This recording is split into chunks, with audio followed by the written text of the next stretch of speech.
Hey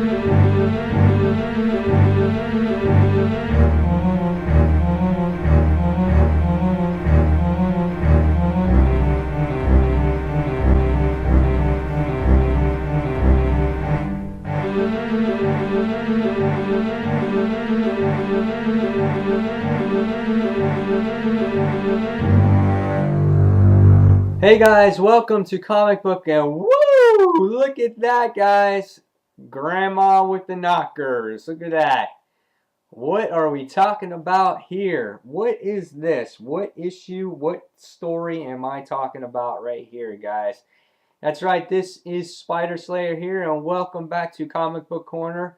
We are doing another comic book review, and this issue we are going to be talking about none other than, no grandma with some big knockers, but issue number 25 of Chew. That's right, guys. We're 25 issues into Chew, and I continue to praise this series because of the crazy artwork, the crazy humor, and the totally original story that it provides for its audience. And this issue is number 25, part 5 of Major League story arc. So this is the last story arc of Chew. So going back to this, we see this is Agent Colby's boss, who is Director Pena, and he will do anything, I mean anything, to get a new partner to work with him.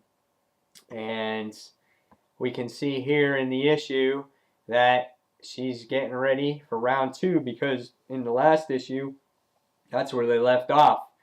Agent Colby, which you see with the Terminator eye, and Director Pena, in bed in the last issue. So he'll do anything to get a new partner. You can kind of see the artwork here, how weird and distorted it is, but it adds that crazy humor to the book.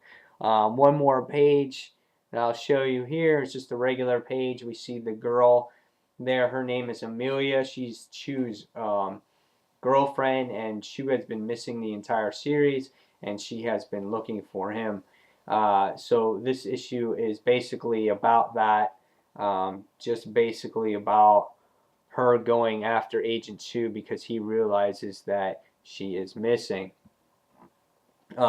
This book, guys, it's just this whole story arc was one of the better story arcs of the series, and like I said, we saw Agent Colby sleeping with Grandma Pena here to try to do anything to get, a partner here, because his last partner hogged all the glory. Meanwhile, his girlfriend, Agent Chew's girlfriend, is looking for Chew because he's been missing for weeks. And she goes to Agent Colby, she goes to his boss, she goes to everybody, and she doesn't succeed. Well, in the meantime, she sees her ex-boyfriend, who kind of slips a little bit and says, "Oh, you're missing your boyfriend there. You're missing your true. You're missing a man in that matter." And he worked at the Sun, which is like a food publishing type of place for articles and stuff like that. And he just retired because this guy is behind everything that's been going on with Chew's disappearance. He's creating this baseball book that tells sex stories about past player's history, and he kidnapped Agent Chew in order to get all this information, because Agent Chew is a kybopath, which makes a person taste someone's blood or flesh and finds out everything about them, where they came from, how they got killed, anything. So that's what this guy did. And this guy's name was Dan. So again, he was the one that killed Agent Chew. Next thing we see is that Amelia gets smart and says, what's going on here? I think he's behind it. So she gets in a taxi cab, and then she goes and she follows Dan, and they go into this crazy, downtown theater that's kind of out of business, that's guarded by people, and she can't get in unless it's a special invitation only. So as time goes on, they keep discussing how he's about to start and get everything going with this whole book because it's been published. He's got money to do it, and now he's going to pass on Agent Chu to the next highest bidder because he got his use out of him. And basically, he got all these crazy people from around the world to come to this auction to get this Kaibo path because anybody that can use him, which is Agent Chu, can reaply benefit and take advantage of his superpower or power or his ability.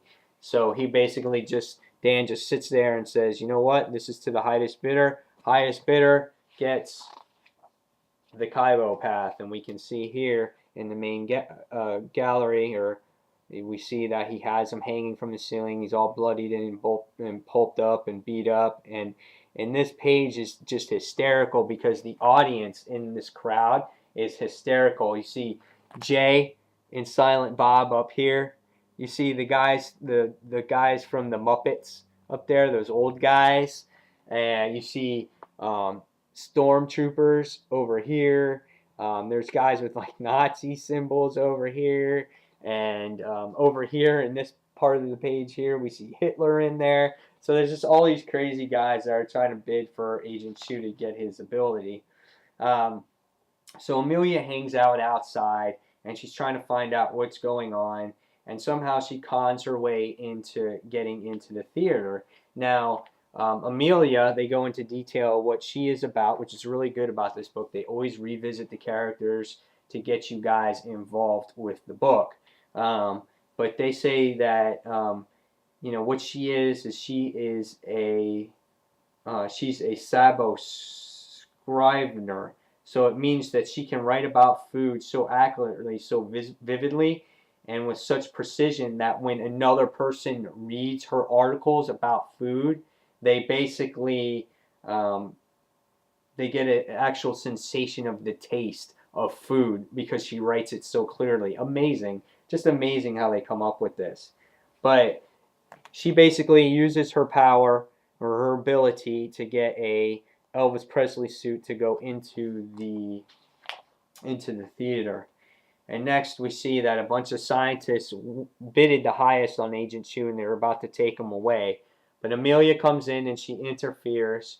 And the next thing we know is that she takes a gun and it's not a real gun. And Dan realizes that, so she's about to cut her with the knife.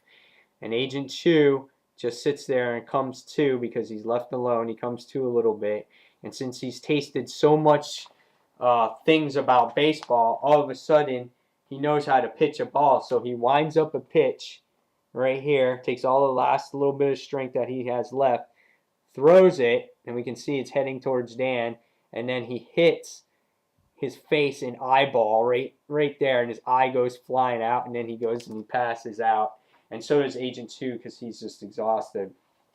But Amelia comes to his aid, and he says thank you, and then what happens is that Agent Chu gets carted off in the ambulance, and we go back to Agent Colby, who's basically with his boss that he's been sleeping with, and he goes, can we discuss my new partner to replace the partner that I have, because this lying guy was his whole partner and he can't stand it. And she goes, well, since you've been doing such a good job in, excellent job performance, which is getting her in the sack, he goes, I actually have an idea for a partner.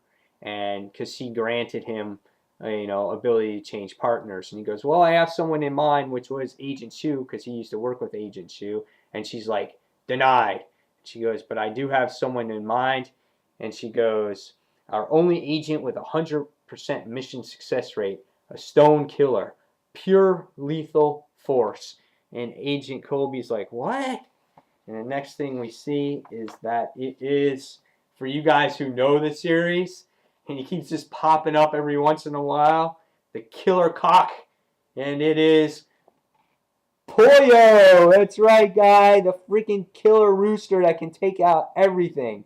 He's like half robot, half rooster now, and he's freaking badass. And of course it goes N Chew Book 5, Major League Chew. So that is the end of this issue and the story arc, one of the better story arcs. I've been doing a lot of reviews on Chew. I'm trying to get more people to read it. It's totally an original comic. It kind of makes you think, why do I read this series each and every month? And it's for crazy stuff like this. Chew is just some weird book, but it's just brilliantly done, brilliantly written, nice art, just way out there, way original, and that's why I enjoy it so much. So for you guys who haven't read Chew, go out and buy it. I mean, the trades are like $10 a piece for each story arc. It's really inexpensive, and it's a fun read. So I give this book a 5 out of 5, and that's all I have for you today with Chew issue 25. So until the next comic book review, this is Spider Slayer signing off, guys, and thank you for watching Comic Book Corner. Take care, everyone. Bye.